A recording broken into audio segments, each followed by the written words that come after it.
तो कैसे है सब? बढ़िया एकदम।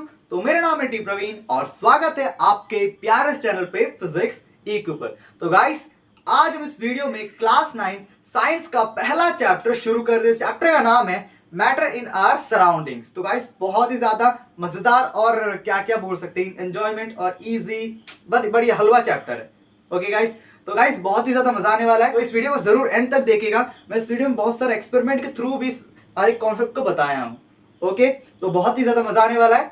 ओके, तो कॉपी और पेन निकाल के बैठिए, जो भी मैं बता रहा हूँ लिखा रहा हूँ, नोट साथ साथ करते चलिएगा। ओके, तो चैप्टर का नाम मैटर इन आवर सराउंडिंग। तो यहाँ पर मैटर का मतलब होता क्या है? ठीक है, अभी आप जिससे वीडियो देख रहे हैं और आप जिस कहाँ पे बैठे हैं और दुनिया में जो भी चीज है, आप जो सांस ले रहे हैं, ऑक्सीजन, ये सब कुछ, तो दुनिया में हर एक चीज, ठीक है, ये व्हाइट बोर्ड, ये पेन, मैं, हर एक चीज मैटर से बना हुआ है। वाओ, मैटर तो बहुत सिंपल है। मैटर क्या है? Everything in the universe made up of matters. हर एक चीज ये यूनिवर्स में सब कुछ मैटर से बना हुआ है। तो गाइस, समझ में आ गया? ठीक है, तो चलिए अभी कुछ हिस्ट्री का बात कर लेते हैं, छोटे मोटे हिस्ट्री है। ओके, तो मैटर को इन अर्ली इंडियन, मतलब बहुत साल पहले, मतलब इंडियन बहुत साल, एशियंट टाइम के फिलोसोफर्स, जो इंडियन फिलोसोफर है, उन्होंने मैटर को 5 हिस्सों में डिवाइड किया था। ठीक है, तो आप यहाँ देख सकते हैं, पंच तत्वों से कहते हैं हम। ओके, तो पहला है air, fire, earth, water and sky. ठीक है, ये 5 हमारे पंच तत्व है। मतलब एशियंट इंडियन फिलोसोफर्स ये 5 तरह के स्टेट्स ऑफ मैटर को डिवाइड किया था, मतलब मैटर को 5 तरह से डिवाइड किया था। ठीक है, उसके बाद कुछ और भी एशियन ग्रीक फिलोसोफर्स हैं, उन लोग भी कुछ इसी तरह बताए थे। ठीक है, समझ में आ गया ना? ठीक है, ओके। तो अभी मॉडर्न साइंटिस्ट जो मैटर को 2 हिस्सों में डिवाइड किया है। ठीक है, 2 हिस्सों में डिवाइड किया, एक उनके फिजिकल प्रॉपर्टीज को देख के और उनके केमिकल प्रॉपर्टीज को देख के। ठीक है, मतलब फिजिकल प्रॉपर्टीज, उनका सूरत कैसा है, दिखता कैसा है, वो बना किससे है। ठीक है, और केमिकल प्रॉपर्टीज अगर हम ये करते तो होगा क्या, वो समथिंग छोड़ो। इस चैप्टर में सिर्फ हम फिजिकल प्रॉपर्टीज का ही बात करने वाले हैं। ओके, तो चलिए शुरू करते हैं। एक क्वेश्चन तो आया होगा, हम मतलब सारा जो चीज है, ठीक है, जो भी है इस अर्थ में, यूनिवर्स में, सब कुछ मैटर से बना हुआ है। तो मैटर किससे बना हुआ है? ये तो क्वेश्चन आया होगा, आया तो जरूर कमेंट पे बोलिएगा। ओके, तो मैटर बना हुआ है छोटे छोटे पार्टिकल से, बहुत छोटे छोटे पार्टिकल से। अब ये इस चैप्टर में सिर्फ हम पार्टिकल ही बोलेंगे, लेकिन मैं आपको बता देना चाहूंगा, जो पार्टिकल होता है, ठीक है, वही होता है इक्वल टू एटम। पार्टिकल को ही एटम बोलते हैं। ठीक है, आपको 3rd chapter atom and molecules and 4th chapter structure of atom, वहां पर हम पढ़ेंगे।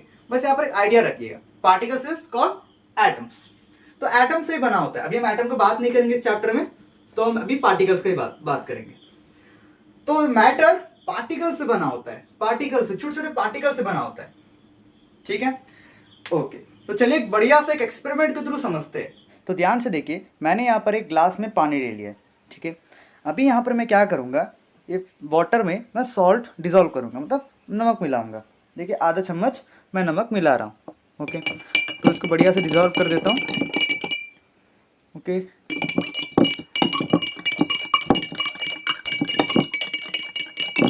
वाह, देखिए बढ़िया से वेव बन रहा है ना।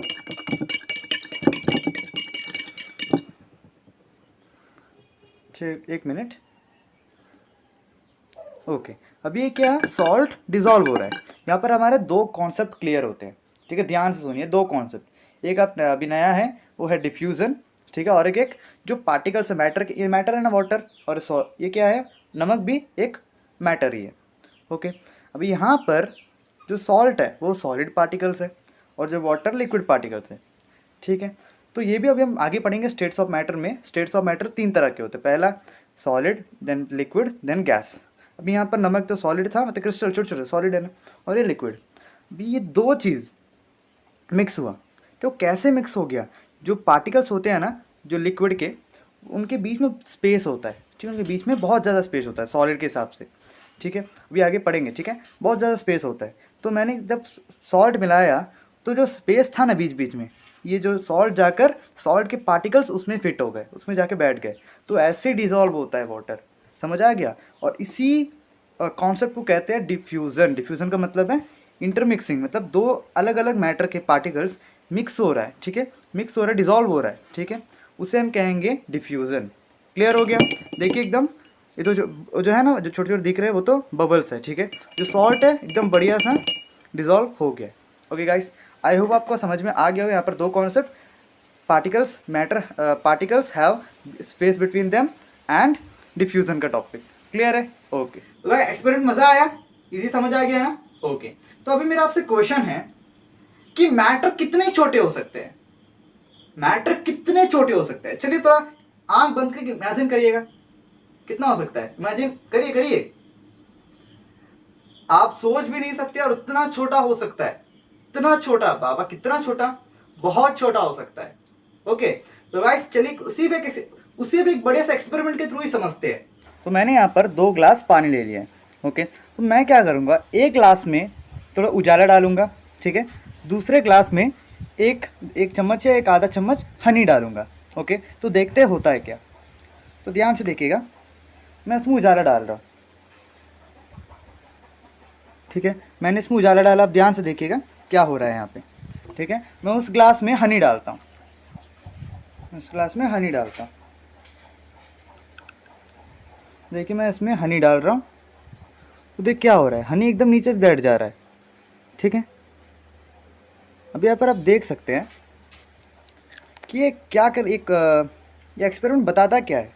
हमारे यहाँ पर 2 कॉन्सेप्ट क्लियर होते हैं, ठीक है। पहला, पार्टिकल्स आर कंटिन्यूसली मूविंग, मतलब पार्टिकल्स जो होते हैं वो कंटिन्यूसली मूव करते रहते हैं। जैसे कि आप देख पा रहे हैं, यहाँ पर मैंने यहाँ पर 2 या 3 बूंद डाला था उजाला का, ठीक है। तो देखिए क्या हो रहा है, उजाला का सारा जो पार्टिकल्स है, सारा पार्टिकल्स देखिए मूव हो रहा है, ऊपर से लेकर नीचे तक आ गए, लेकिन हनी का डायरेक्ट नीचे गिर गया, ठीक है। तो यहाँ पर 2 चीज़ है। अब यहाँ पर आप देख सकते हैं, अगर मैं इसमें एक पत्थर भी डालता हूँ तो वो भी ऐसे ही नीचे गिर जाएगा ना, हनी का जैसा। ऐसा तो होगा नहीं, ठीक है। तो यहाँ पर हमें क्या पहले पता चला कि पार्टिकल्स आर कंटिन्यूसली मूविंग, जैसे वो भी मूव किया और ये भी मूव किया, समझ में आ गया। इसके पार्टिकल्स देखिए 2-3 बूंद था, वो फैल गया तो मूव कर रहा है पार्टिकल्स। पहला कॉन्सेप्ट यहाँ पर क्लियर हो गया। दूसरा कॉन्सेप्ट है यहाँ पर जो पार्टिकल्स के बीच में फोर्स, ठीक है। तो ये उजाला, इसके जो पार्टिकल्स के पीछे फोर्स है वो कम है, क्योंकि लिक्विड है, लेकिन वो थोड़ा सा सेमी लिक्विड है, मतलब सॉलिड भी नहीं है, लिक्विड भी नहीं है, बीच वाला है ना, तो गाढ़ा होता है, उसे सेमी लिक्विड कहते हैं, ठीक है। वो उसका जो फोर्स ऑफ अट्रैक्शन है पार्टिकल्स के बीच में, जो पार्टिकल्स होते हैं ना उसके बीच में बहुत ज़्यादा फोर्स ऑफ अट्रैक्शन होता है, पार्टिकल्स एक दूसरे को अट्रैक्ट करके रहते हैं, ठीक है। तो यहाँ पर इसके जो पार्टिकल्स के पीछे जो फोर्स है वो बहुत कम है, ठीक है, लेकिन उसका जो पार्टिकल्स का जो पीछे फोर्स है वो ज़्यादा है, उस कारण से वो उस तरह मूव नहीं किया, ठीक है। अगर मैं पत्थर भी डालता हूँ तो ऐसा होगा नहीं, होगा ना, तो डायरेक्ट नीचे चल जाएगा, ठीक है। तो ये है अगर अभी का कॉन्सेप्ट, समझ में आ गया होगा आपको।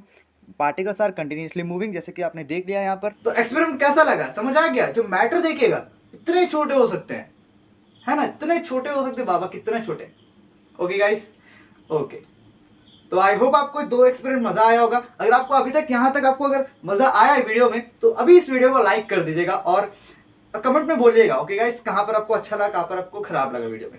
ओके गाइस, तो फिर चलिए बढ़ते हैं नेक्स्ट टॉपिक की तरफ। तो सेकंड टॉपिक है characteristics of particle of matters, ठीक है। तो अभी पार्टिकल्स हमने देख लिया, मैटर किससे बना होता है, पार्टिकल से। तो अभी इसका कैरेक्टरिस्टिक्स देखेंगे, वो दिखता कैसा है, ठीक है, वो अगर उसके बीच में स्पेस है, जो भी चीज है देखेंगे। चलिए, तो पहला है पार्टिकल्स हैव, जो मैटर का particles have space between them.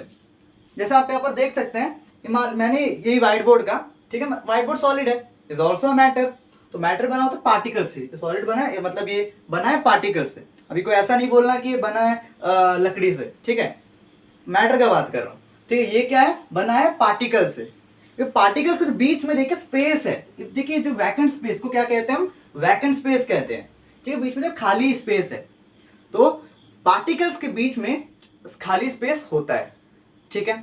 और जो स्पेस है ना, जो दूसरे पार्टिकल, मतलब जो एक पार्टिकल है वो आराम से फिट हो जाएगा स्पेस में, ठीक है। जैसे मान लो अभी मैंने, जैसे अभी देखा आपने, एक ग्लास पानी मैंने जैसे सॉल्ट मिलाया, जो सॉल्ट एकदम जल्दी से जाकर मिल गया, ठीक है।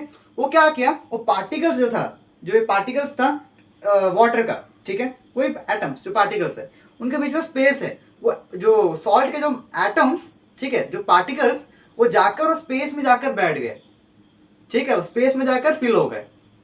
समझ में आ गया? तो देखते हैं, चलिए second point, particles are continuously moving. जो पार्टिकल्स है मैटर का, वो हमेशा कंटिन्यूसली मूविंग करते रहता है। तो गाइस यहाँ पर एक नया टॉपिक है, नया टॉपिक मीन्स नया एक टॉपिक ही बोल सकते हैं, काइनेटिक एनर्जी। ठीक है, नया टॉपिक है काइनेटिक एनर्जी। काइनेटिक एनर्जी तो ये क्या है? ये एनर्जी है अगर कोई भी पार्टिकल मोशन में है, मोशन मीन्स अपना पोजीशन चेंज कर रहा है, मूव हो रहा है, इतना समझ में आ गया? वो मूव कर रहा है, यहां से वहां घूम रहा है, ठीक है, उसका पास एक एनर्जी होता है कॉल्ड काइनेटिक एनर्जी। जो पार्टिकल्स है वाटर और जो भी हवा में जो गैसेस एंड जो सॉलिड के जो पार्टिकल्स है बहुत ज्यादा तेज मूव करते हैं, बहुत ज्यादा तेज मूव करते हैं ना, तो उसके पास जो एनर्जी होता है that is called kinetic energy. समझ में आ गया? ठीक है, ओके, काइनेटिक एनर्जी ये है, ठीक है, यहाँ पर काइनेटिक एनर्जी। अगर हम, मेरा क्वेश्चन है, ध्यान सुनिएगा, अगर हम टेम्परेचर को अगर बढ़ाए, अगर हम टेम्परेचर को इंक्रीज करें, ठीक है, तो काइनेटिक एनर्जी डिक्रीज होगा, मतलब कम होगा या बढ़ेगा? चलिए मैं आपको ऐसा एक क्लू देता हूं। आप क्या करिए, आप इमेजिन करिए कि वाटर बॉईल हो रहा है, ठीक है, water is also particles, also एक मैटर ना, उसमें पार्टिकल्स होते हैं।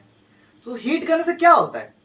हीट करने से देखिए पानी एकदम तेज, एकदम बहुत स्पीड में बहुत ज्यादा बॉईल होते रहता है ना, बहुत ज्यादा गर्म हो जाता है। तो वहां के जो पार्टिकल्स और ज्यादा इंक्रीज होगा, मतलब उनका जो स्पीड है, उनका जो मूवमेंट है बहुत ज्यादा तेज हो जाएगा। समझ में आ गया? अगर काइनेटिक एनर्जी, अगर हम टेम्परेचर को इंक्रीज करें तो पार्टिकल्स का काइनेटिक एनर्जी बहुत ज्यादा इंक्रीज हो जाएगा। अगर हम टेम्परेचर को और करें तो काइनेटिक एनर्जी भी और इंक्रीज हो जाएगा। समझ में आ गया? उसका स्पीड भी बहुत ज्यादा इंक्रीज, स्पीड तो समझ में आता है, उसका स्पीड भी बहुत ज्यादा इंक्रीज हो जाएगा। ठीक है, समझ में आ गया?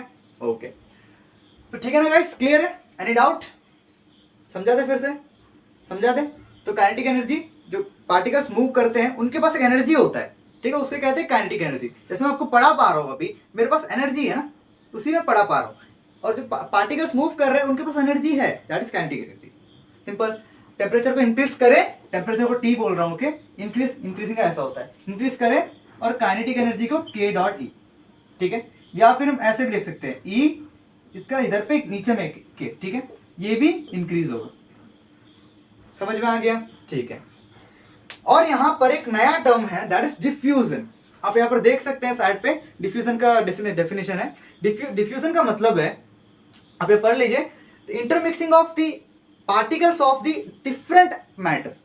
अभी जैसे एक्सपेरिमेंट आपने देखा ना, वहां पर क्या था, नमक, ठीक है, जो नमक एंड वाटर, ठीक है, वहां पर हमने मिलाया तो पूरा आराम से मिल गया, डिजोल्व हो गया, आराम से डिजोल्व हो गया ना। तो वहां पर ये अलग मैटर है, ये अलग मैटर है, तो दोनों इंटरमिक्स हो गए ना, इसी को बोलते हैं डिफ्यूजन। समझ में आ गया? दूसरे पार्टिकल्स, सॉरी दूसरे एटम, क्या बोल रहा हूं, दूसरे मैटर के जो पार्टिकल्स मतलब मिक्स होते हैं, उसे हम कहते हैं डिफ्यूजन। समझ में आ गया? ठीक है, ओके ना? ओके, तो चलिए थर्ड पॉइंट देखते हैं। थर्ड पॉइंट है particles are attract to each other. जो मैटर के पार्टिकल्स होते हैं वो अट्रैक्ट करते हैं मतलब एक दूसरे को।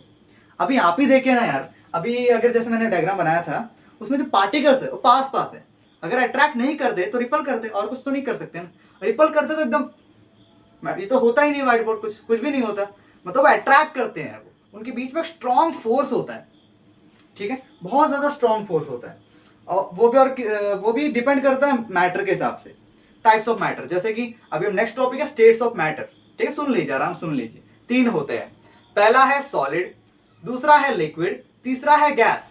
सॉलिड के पार्टिकल्स बहुत पास होते हैं, उसीलिए तो बहुत स्ट्रॉन्ग है ना।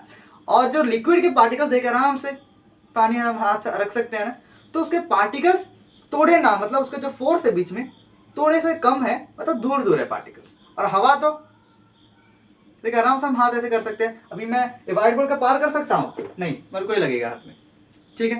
तो जो गैस है ना, यहाँ पर उसका जो पार्टिकल्स और दूर होते हैं, मतलब सॉलिड का जो फोर्स है दैट इज बहुत ज्यादा, लिक्विड का भी उससे कम, सॉलिड से कम, और गैस का तो सबसे कम, ठीक है, समझ में आ गया ना। तो वो होता है। चलिए बढ़ते हैं guys next topic, states of matter. तो गाइस देखते हैं थर्ड टॉपिक। तो थर्ड टॉपिक है स्टेट्स ऑफ मैटर। तो स्टेट्स ऑफ मैटर मतलब मैटर का कितना स्टेट होता है, मतलब कितने तरह के होते हैं। ठीक है, तो मैटर 3 तरह के होते हैं। ओके गाइस, तो मैटर 3 तरह के क्या क्या है, solid state, liquid state and gaseous state. Okay, तो मेरा क्वेश्चन आपसे, इस चैप्टर में हम फिजिकल स्टेट के बारे में बात कर रहे हैं कि केमिकल के? यस, फिजिकल स्टेट्स के बारे में, मतलब फिजिकल प्रॉपर्टीज के बारे में। ओके, तो गाइस अभी सॉलिड स्टेट का बात करते हैं। ठीक है, सॉलिड मतलब ये लिक्विड जैसे पानी, और gaseous oxygen, CNG gas, LPG जो भी है वो गैसियस है। तो सॉलिड स्टेट में इसका जो पार्टिकल्स होता है ना, बहुत ज्यादा पास होता है, बहुत ज्यादा, मतलब बोले तो बहुत ज्यादा है। मतलब जैसे कि यहाँ पर बना रहा हूं मैं, इतना ज्यादा, इतना पास होता है, इतना पास। ठीक है, इतना पास होता है। ठीक है, मतलब बहुत ज्यादा पास होता है। तो मैं आपको एक पिक्चर यहाँ दिखाता हूँ, यहाँ पर देखिए, यहाँ पर आप देख सकते हैं पहला जो सॉलिड है, सॉलिड का देखिए कितना पास है। ठीक है, आइडिया तो हो रहा है ना, सॉलिड का देखिए कितना पास है उसका पार्टिकल्स। ठीक है, देन सेकंड क्या है, सेकंड यहाँ पर लिक्विड, लिक्विड का देखिए मतलब सॉलिड से मतलब थोड़ा कम है। ठीक है, मतलब थोड़ा दूर दूर है सॉलिड से। और देन गैसेस का तो बहुत दूर दूर है, मतलब इतने इतने दूर दूर है, जैसे आप देख सकते हैं। ठीक है, तो सॉलिड के जो पार्टिकल्स है बहुत ज्यादा पास होते हैं, मतलब इनका जो फोर्स ऑफ अट्रैक्शन वो भी बहुत ज्यादा स्ट्रॉन्ग है। ओके गाइस, समझ में आ गया ना। और सॉलिड का एक ना, बड़ी बड़ी चीजें ध्यान से सुनिएगा, सॉलिड का एक डिफाइनाइट शेप होता है। जैसे कि यहाँ पर ये व्हाइट बोर्ड का देखिए डिफाइनाइट शेप है, मैं इसको ऐसा मारूंगा नहीं, तो मैं इसको क्या मतलब बेंड कर सकता हूँ? नहीं, बिकॉज इट्स अ सॉलिड, है ना। समझ में आ गया ना। तो इसके डेफिनाइट शेप होता है, जैसे कि ये पेन, इसका भी डेफिनाइट शेप है, दिस इज अ सॉलिड, इसका पार्टिकल बहुत ज्यादा पास होते हैं। समझ में आ गया, ठीक है ना। पहला क्या था, इसका जो बहुत ज्यादा मतलब बहुत ज्यादा पास होते हैं इसके पार्टिकल्स, एंड इनका जो फोर्स ऑफ अट्रैक्शन है, force of attraction, force of attraction मतलब दोनों के बीच में force of attraction is very strong, मतलब स्ट्रॉन्ग लिख दे रहा हूं। ठीक है, लिख दे रहा हूं वेरी स्ट्रॉन्ग, वेरी स्ट्रॉन्ग। समझ में तो आ गया ना यार। ठीक है, और अभी जो हमने डिफ्यूजन जो पढ़ा था, जो सॉलिड स्टेट का डिफ्यूजन होता है वो बहुत कम होता है इन दोनों के कंपैरिजन में। ठीक है, अभी यहाँ पर कुछ एक छोटा लकड़ी ले लेता हूँ, लकड़ी में अगर मैं पानी डालता जाऊँ तो उसके वो मतलब पानी उसमें चला जाएगा, उस छोटे छोटे पोर्स होते हैं, छोटे छोटे पोर्स होते हैं, उसमें मतलब भर जाएगा। मतलब डिफ्यूजन तो बहुत कम है यार, है ना। तो डिफ्यूजन बहुत कम होता है सॉलिड का compare to this and this. मतलब सबसे ज्यादा डिफ्यूजन गैस का, देन लिक्विड का, देन सॉलिड का, सबसे कम सॉलिड का। ठीक है, तो डिफ्यूजन यहां पर लिख देता हूं,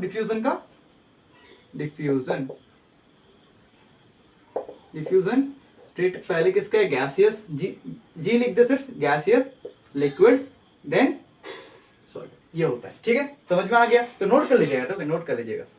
ठीक है, सॉलिड का समझ आ गया ना। अभी बात करते हैं लिक्विड स्टेट का। ठीक है, तो लिक्विड स्टेट उसका कोई शेप नहीं होता, पहला चीज उनका कोई शेप नहीं होता। अभी यहाँ पर जैसे कि आपने इमेज में देख ही लिया था कि उनका जो पार्टिकल्स बहुत दूर होते हैं ना, बहुत दूर होते हैं, मतलब इससे इसके कंपैरिजन में दूर होते हैं। बहुत दूर तो गैसेस का होता है, ऐसे मान लीजिए। अब इसका जो फोर्स ऑफ अट्रैक्शन है वो कम है किसके कंपैरिजन में, सॉलिड का।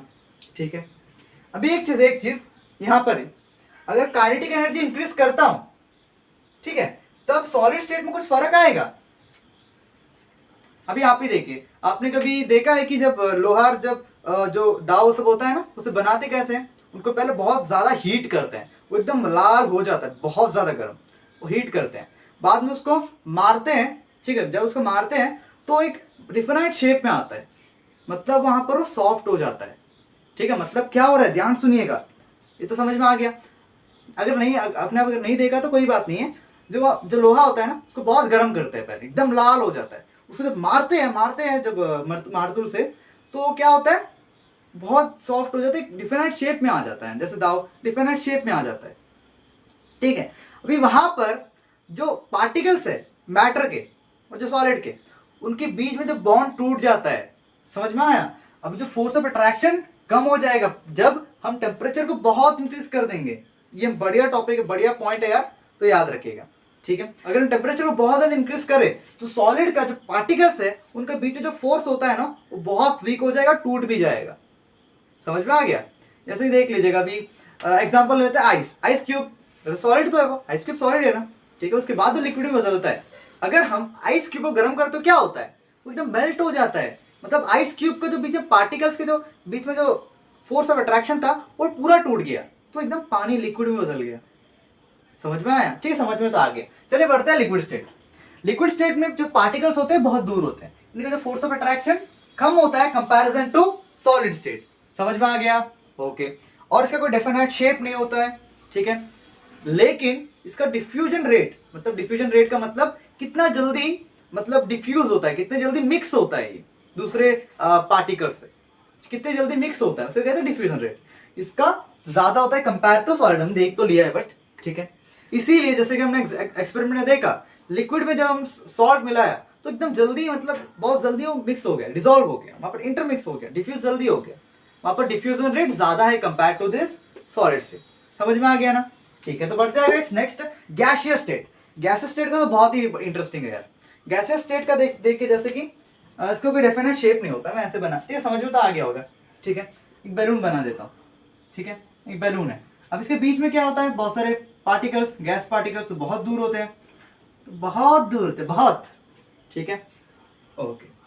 तो इसके पार्टिकल्स के बीच में जो फोर्स ऑफ अट्रैक्शन है बहुत कम है, सबसे कम है इसका फोर्स ऑफ अट्रैक्शन, ठीक है, ओके। तो गैसियस स्टेट में फोर्स ऑफ अट्रैक्शन बहुत कम होता है। तो अभी समझते हैं, गैसियस बहुत ज्यादा कंप्रेसिबल होता है। यहाँ पर सॉरी मैं टॉपिक बोलना भूल गया कंप्रेसिबिलिटी का, क्या है वो, कंप्रेसिबिलिटी। यहाँ लिख देता हूँ, यहाँ पर लिख देता हूँ, ठीक है, कंप्रेसिबिलिटी। Sorry okay. कंप्रेसिबिलिटी का मतलब है वो कितना जल्दी कंप्रेस हो जाएगा। जैसे कि यहाँ पर, जैसे कि ये मैंने डस्टर लिया, ठीक है, मैंने डस्टर है यहाँ पर, ठीक है, अभी देखिए आराम से कंप्रेस हो रहा है, देखिए कंप्रेस हो रहा है ये, ठीक है, इसको बोलते हैं कंप्रेशन। जब हम अगर फोर्स लगाते हैं तो उसका एरिया चेंज होता है ना, तो इसे कहते हैं कंप्रेशन, कहते हैं कितना जल्दी कंप्रेस हो जाता है। तो यहाँ पर आप देखिए, सॉलिड का सबसे कम होगा। अब यहाँ पर इसी पेन को मैं कंप्रेस करता हूं तो होगा, अगर ज्यादा टूट जाएगा, लेकिन कंप्रेस करता तो होता है, नहीं होता है। तो कंप्रेसिबिलिटी बहुत ज्यादा कम है किसमें, सॉलिड में। देन लिक्विड में जैसे देख लीजिएगा, लिक्विड में भी कंप्रेसिबिलिटी बहुत ज्यादा हाई होता है, मतलब कंप्रेसिबिलिटी में सॉरी बहुत हाई होता है इसमें, मतलब वो कंप्रेस ही नहीं होता है। और इसमें भी, अब यहाँ पर देखिएगा, एक बाल्टी पानी ले लीजिए, ठीक है, उसमें क्या करिए, कुछ एक छोटा सा ढक्कन लेके पूरा दबाइए उसको, पूरा दबाइए। जब हम दबाएंगे क्या पानी क्या कम हो जाएगा? नहीं, बिल्कुल नहीं होने वाला, तो बिल्कुल कंप्रेस ही नहीं होगा, ठीक है। कंप्रेसिबिलिटी बहुत हाई है, उसका कंप्रेस होता ही नहीं है वो। ये तो बोली छोड़ी दो उसे, तो छोड़ी दो इसको, तो ये तो बिल्कुल कंप्रेस ही नहीं होता है, ठीक है। बट गैसेस ऐसा नहीं है, गैस तो बहुत अच्छा है, ये कंप्रेस हो जाता है, ठीक है। जैसे कि यहाँ पर, जैसे मैंने आपको यहाँ पर एक डस्टर का बात किया, डस्टर के बीच में तो देखिए खाली है, इसके बीच में गैस होगा ना, तो मैं दबाता हूँ, ठीक है, तो मतलब कंप्रेस होता है, इसके अंदर गैस है, और इसके अंदर बाद में जो कपड़े सब है, जो भी है, रुई सब है, बीच सॉलिड आ जाता है, उसका ऐसा दबता नहीं है ये, लेकिन बीच में जो गैसेस है, समझ आ गया? ओके, समझ तो आता है ना यार? ओके। तो कंप्रेसिबिलिटी गैस का बहुत कम होता है, मतलब बहुत जल्दी कंप्रेस हो जाता है। अभी देखिएगा, जब खाना, जैसे अभी यहाँ पर किचन से जब कुछ अच्छा बन रहा है तो हमें खुशबू आ जाता है ना, वाह टेस्टी टेस्टी, खाने की बात नहीं करो यार, भूख लग जाता है। ओके, अभी यहाँ पर खाना जब बनता है तो हमें स्मेल जब आता है उसका, ठीक है, स्मेल तो बहुत अच्छा खुशबू आता है। तो कैसे आता है? बिकॉज इसका जो डिफ्यूजन रेट है बहुत ज्यादा इंक्रीज है यार, समझ में आया?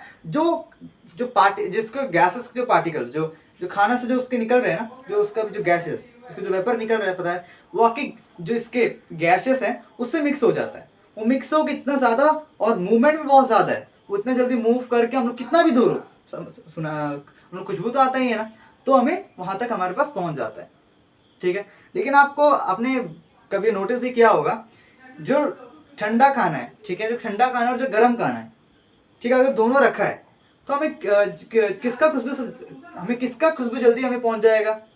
गरम का, बिकॉज गरम है तो जल्दी आके डिफ्यूज कर सकता है, ठीक है, वो जल्दी पहुंचेगा।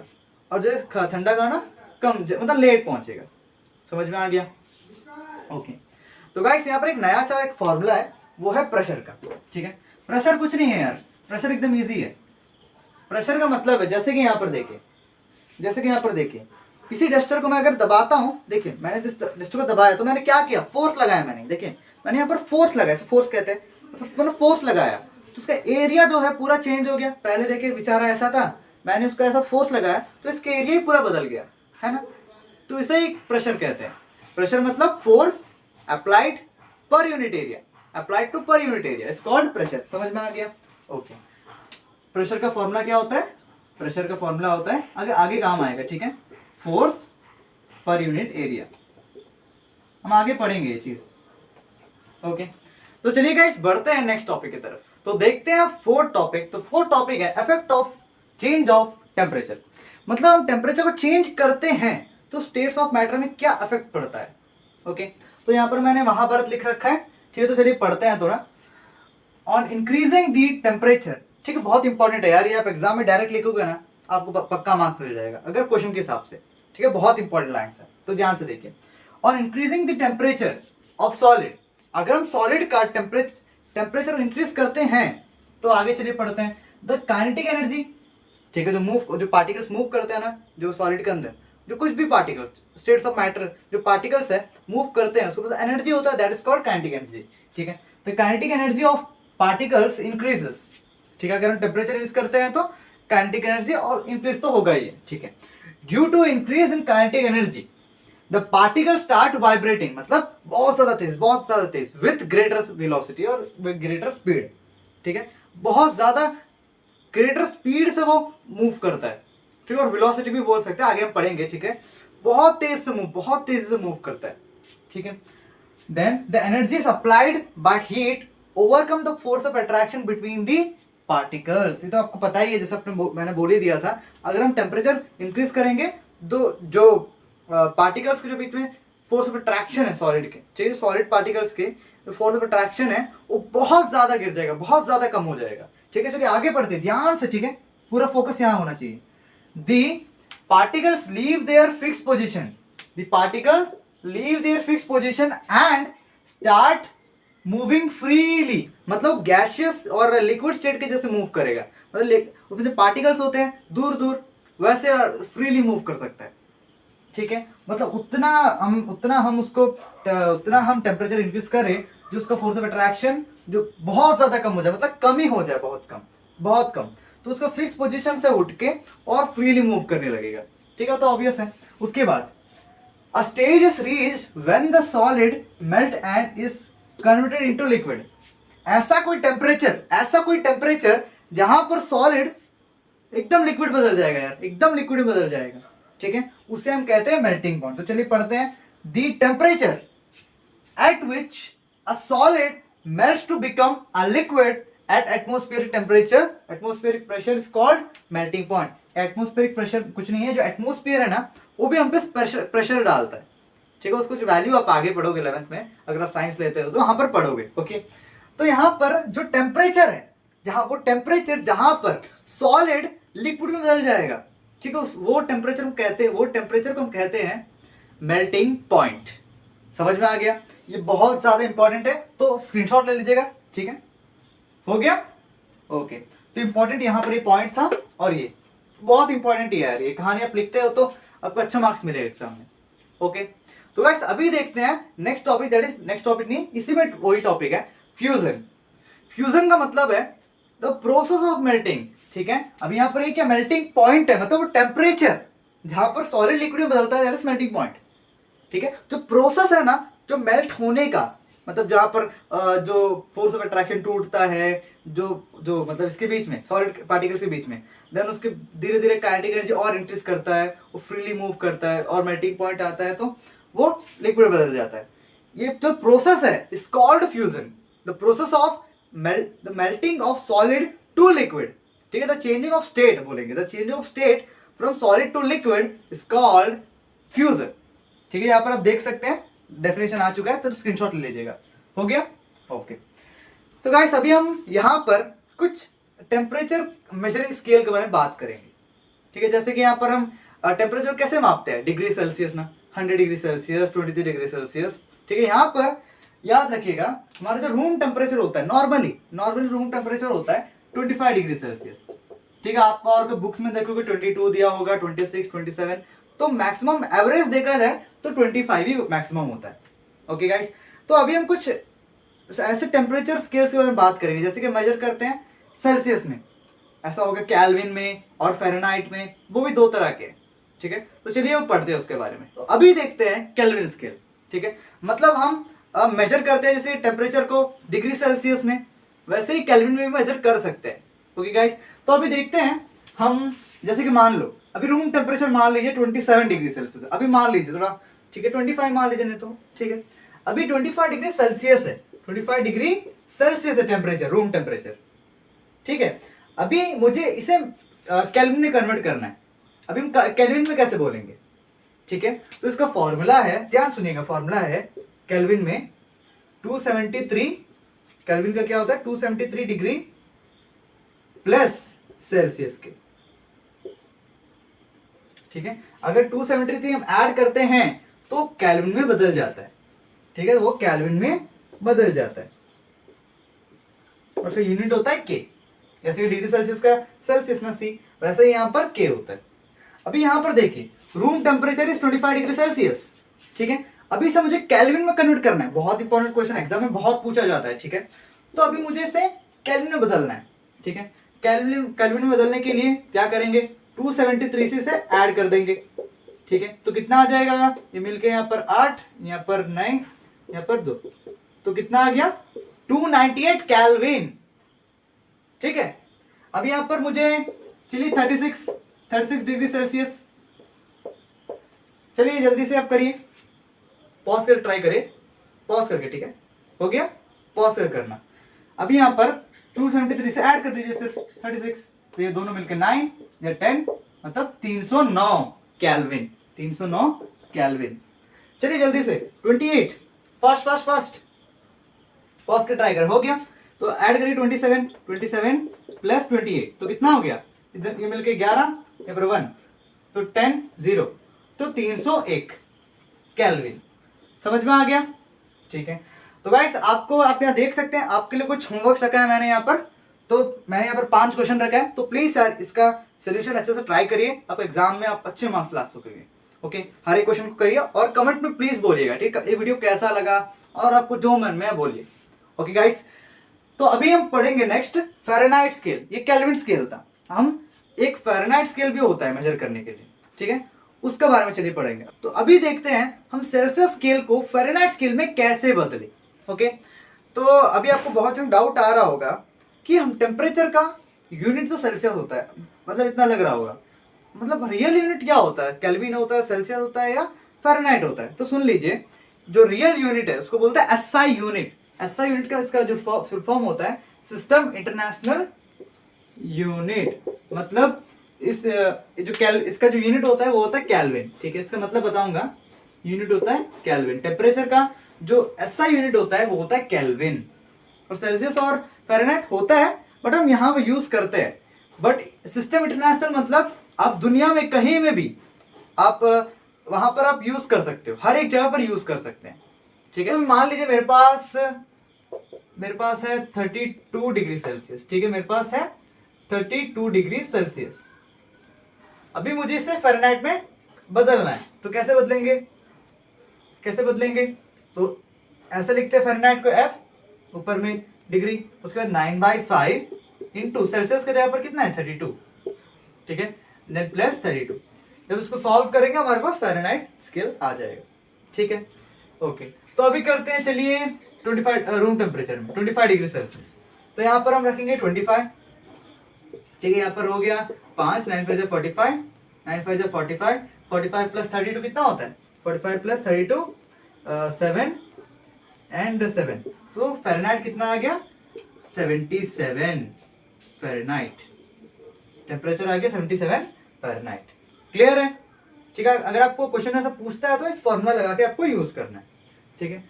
अगर आपसे पूछ लिया जाए कि हमें फ़ारेनहाइट दे दिया है, ठीक है, हमें सेल्सियस निकालो बोल दिया, ठीक है, यहाँ पर अभी यहाँ पर क्या था, सेल्सियस दिया है, सेल्सियस डिग्री में दिया है, ठीक है, हमें फ़ारेनहाइट में निकालो, हमने फॉर्मूला रख के निकाल दिया।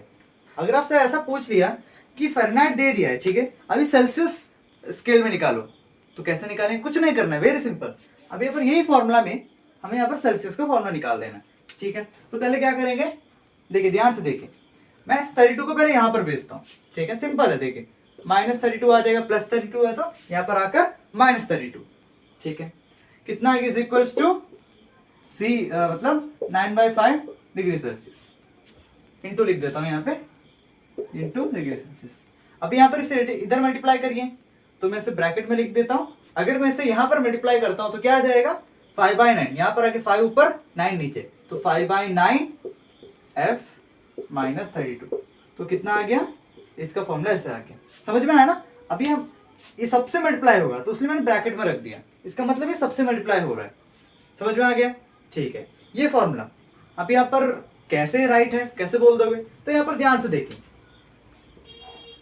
हमने यहाँ पर ये निकाला ना, ठीक है। अभी हम सेल्सियस स्केल निकाल के देखते हैं इसी को। फारेनहाइट स्केल कितना है 5/9, फारेनहाइट स्केल कितना दिया 77 -32, 77 -32 कितना आ जाएगा 32, इधर 5 इधर 4 तो 45, ठीक है, इंटू 9/5, तो 9 से 5/9, सॉरी 5/9 उल्टा लिख दिया मैंने यहाँ पर 5/9, तो यहाँ से 9 का 9, 9 5 जा 45, ठीक है, 5 5 जा 25। आप यहाँ पर देख सकते हैं हमने 25 को तो कन्वर्ट किया था ना फारेनहाइट में, फिर हमने फारेनहाइट से सेल्सियस में कर दिया, तो यहाँ पर हमारा फॉर्मूला बिल्कुल राइट है, ठीक है। ओके, तो आपके लिए कुछ क्वेश्चंस रखे हैं मैंने कि सेल्सियस को कैसे फारेनहाइट में कन्वर्ट करें और फारेनहाइट को कैसे सेल्सियस में कन्वर्ट करें। तो देखिए गाइस, यहाँ पर कुछ मिलाकर 8 क्वेश्चन है, ठीक है। तो यार प्लीज थोड़ा प्रैक्टिस करिए, प्रैक्टिस करेंगे तो परफेक्ट होगा ना। आपने सुना होगा कि हम कितना प्रैक्टिस करेंगे उतना परफेक्ट होंगे, ठीक है। तो practice is very important. Okay guys, तो चलिए बढ़ते हैं नेक्स्ट टॉपिक की तरफ। तो अभी देखते हैं जो स्टेट्स ऑफ मैटर है, लिक्विड, सॉलिड एंड गैस, ये एक दूसरे से कैसे कन्वर्ट हो सकते हैं, मतलब लिक्विड से सॉलिड, सॉलिड से लिक्विड, गैस से सॉलिड, ठीक है, ऐसे। तो चलिए देखते हैं। अब यहाँ पर ये ट्राइंगल है तो वेरी इंपॉर्टेंट, तो बढ़िया से याद कर लीजिएगा, ठीक है। तो अगर एग्जाम में पूछता है तो बना दीजिएगा, बढ़िया मार्क्स मिलेगा। ओके, पहले शुरू करते हैं हम लिक्विड से, ठीक है।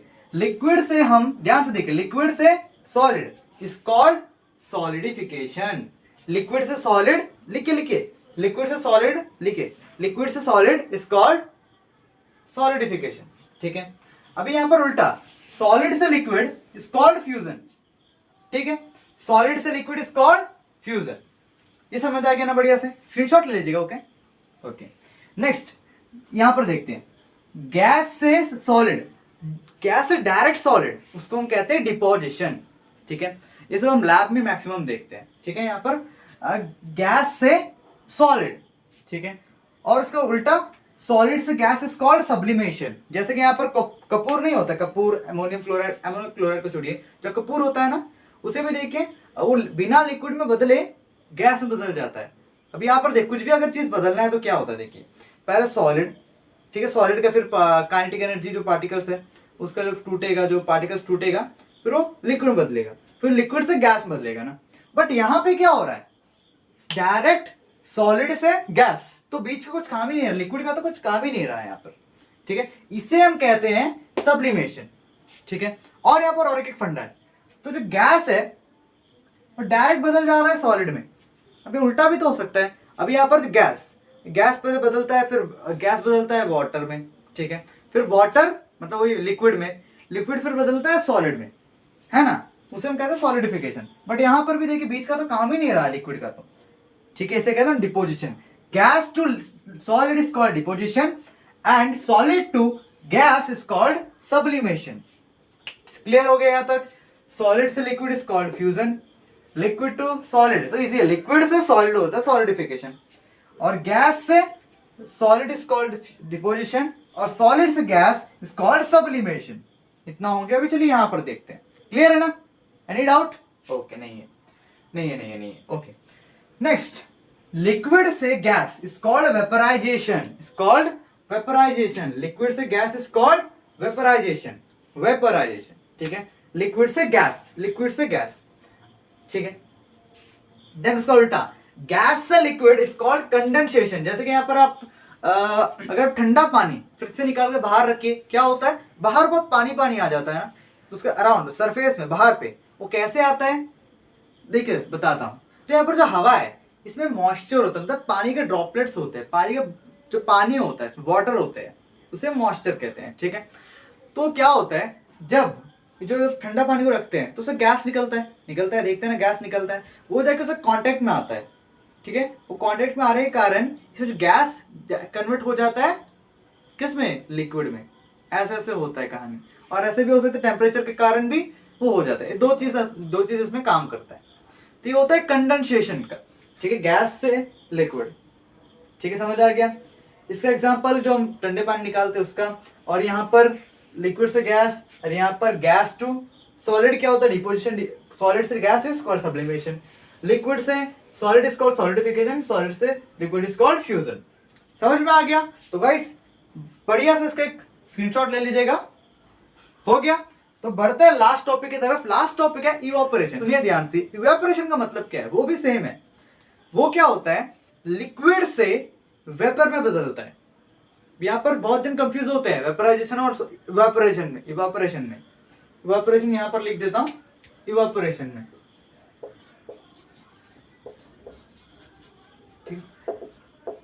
ओके। अभी यहाँ पर जो वेपराइजेशन क्या होता है, लिक्विड से गैस में बदलता है, गैस में, उसमें वाटर मॉइस्चर नहीं होता है, ठीक है। बट इवापोरेशन का मतलब क्या है, लिक्विड टू वेपर, मतलब उसमें पानी होता है, मॉइस्चर होता है, और तो बाद में वो लिक्विड में बदल सकता है, ठीक, बाद में लिक्विड में बदल सकता है। जो वेपर है ना, बाद में लिक्विड में बदल सकता है, बट ये बदल सकता है नहीं। अभी आप बोले बदल सकता है, बट ये अलग चीज है ना यार, फ्रिज से निकाल कर रखते हैं तब होता है, बट ऐसे नॉर्मल बदल सकता है, नहीं बदल सकता है, ठीक है। तो इसे कहते हैं इवेपोरेशन। जो यहाँ पर डेफिनेशन आ गया होगा। इवेपोरेशन का क्या मतलब है, the converted into the liquid converted into vapour, ठीक है। और यहाँ पर इंपॉर्टेंट चीज क्या है, वो वेपर वापस लिक्विड में बदल सकता है, इज कॉल्ड इवेपोरेशन, सिंपल। तो वेपराइजेशन, गैस, लिक्विड से गैस, ठीक, गैस में वाटर नहीं होता है, मॉइस्चर नहीं होता है, ठीक है, और ये वापस नहीं बदल सकता है लिक्विड में। बट इवेपोरेशन में क्या होता है, मॉइस्चर वो क्या होता है, वेपर में बदलता है ना लिक्विड से। तो लिक्विड में, सॉरी, जो वेपर में मॉइस्चर होता है, वाटर है, ठीक है, तो वापस वो वाटर में वापस लिक्विड में आ सकता है यार, ठीक है, उसे कहते हैं इवेपोरेशन, ठीक है। ओके गाइस, तो हमारा चैप्टर यही समाप्त करते हैं। ओके, तो आई होप आपको आज का जो वीडियो बहुत ज्यादा मजा आया होगा। अगर आपको वीडियो पसंद आए, इस वीडियो को जरूर लाइक करिएगा और अपने दोस्तों के साथ इस वीडियो को शेयर भी करिएगा। ओके गाइस, तो अगर आपको ऐसे ही बढ़िया से वन शॉट वीडियोस और बढ़िया से मजेदार से वीडियोस अगर आपको देखना है, अगर आपको आगे चाहिए, तो अभी आप मेरे चैनल को सब्सक्राइब कर दीजिएगा, क्योंकि इस चैनल में बहुत ही सारे एक्सरसाइज क्वेश्चन भी लाऊंगा, ठीक है, इस चैप्टर का। तो बहुत ही सारे वीडियोस भी लाने वाला हूँ, सैंपल पेपर भी कराऊंगा, ठीक है। तो गाइस प्लीज मेरे चैनल को सब्सक्राइब कर दीजिएगा। ओके गाइस, तो फिर मिलते हैं नेक्स्ट वीडियो में। Till the time, keep smiling and keep growing.